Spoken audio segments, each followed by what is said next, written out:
पूरे सदन का मैं आभार व्यक्त करता हूं कि उन्होंने इस बिल का समर्थन किया है।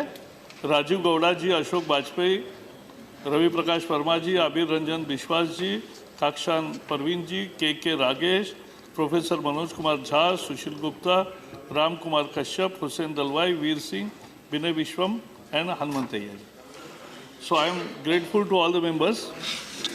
ये एक छोटा बिल है जिस बिल का मूल उद्देश्य एक एनोमली जो ध्यान में आई वो दूर करना है।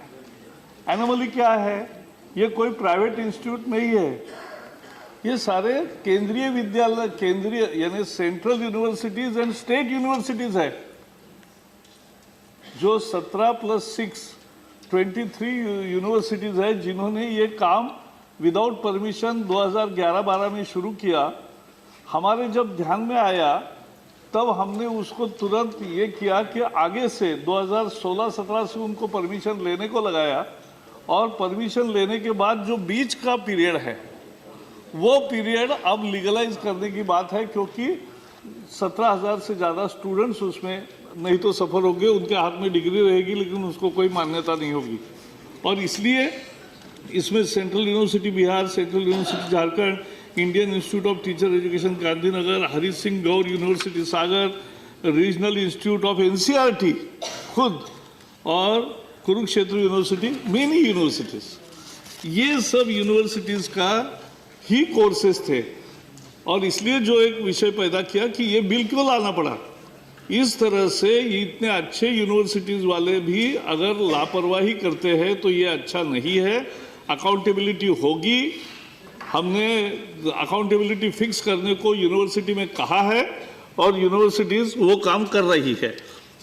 लेकिन इस निमित्त से बहुत अच्छी चर्चा हुई, उसका केवल संक्षेप में उल्लेख करूंगा। पहले तो ये है कि टीचर का महत्व बहुत है और टीचर एजुकेशन का पूरा रिफॉर्म करने की ज़रूरत है, और इसलिए अब हमने इंटीग्रेटेड बीएड की कल्पना रखी है और उसकी तैयारी कर रहे हैं।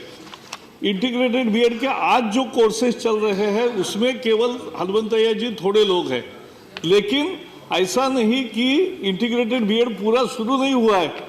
अब हम आगे से केवल इंटीग्रेटेड बीएड को ही मान्यता देंगे 2020 से लेकर, तो आगे सभी नेक्स्ट ईयर से एप्लीकेशन इसी साल मंगाएंगे, क्योंकि जिस कॉलेज में बीए पढ़ाया जा रहा है, जिसमें बीएससी पढ़ाया जा रहा है, वही अगर इंटीग्रेटेड कोर्सेज शुरू होते हैं तो वो इंटीग्रेटेड कोर्सेज बहुत अच्छे चलेंगे।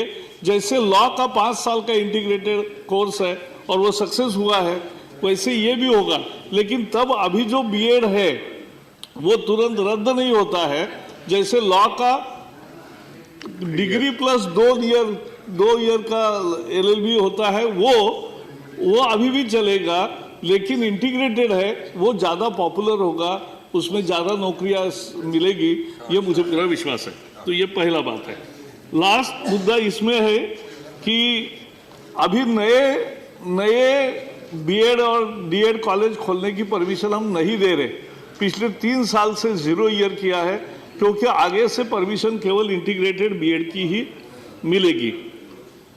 यह भी सच है कि अनेक माल प्रैक्टिसेस थे, 17,000 से ज़्यादा प्राइवेट इंस्टीट्यूट बढ़ गए बीच के दिनों में, और उसको चेक करने के लिए हमने सबसे एफिडेविट लिया, उनकी वीडियोग्राफी का ये मांगा कि आपके पास क्या क्या फैसिलिटीज़ है।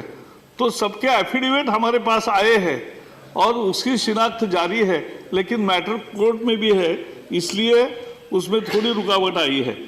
एक मुद्दा उठा, लोगों ने बहुत जगह पूछा कि मूल टीचर एजुकेशन में सुधार करने का बिल चाहिए। वो आएगा, क्योंकि उसमें एनसीटी का, रीजनल कमेटी का जो विषय आया, कानून ऐसा बन गया एनसीटी का कि जिसमें रीजनल कमेटी को बहुत ज़्यादा अधिकार है और नेशनल काउंसिल को कुछ भी अधिकार नहीं है।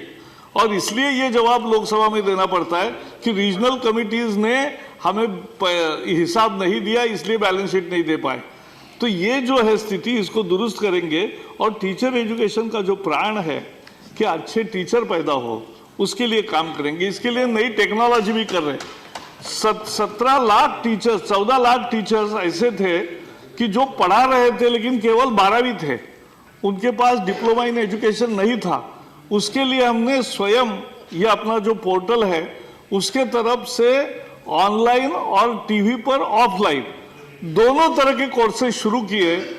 खासकर पूर्व भारत के 5-6 राज्यों में ज़्यादा ये मुद्दा था, बाकी भी राज्यों में था, लेकिन उसमें मुझे खुशी है कि जब हमने ये पिछली बार हमने 2 साल उसको एक्सटेंशन दिया था, तो एक्सटेंशन का फायदा उठाते हुए सभी 14 लाख टीचर्स ने रजिस्टर किया।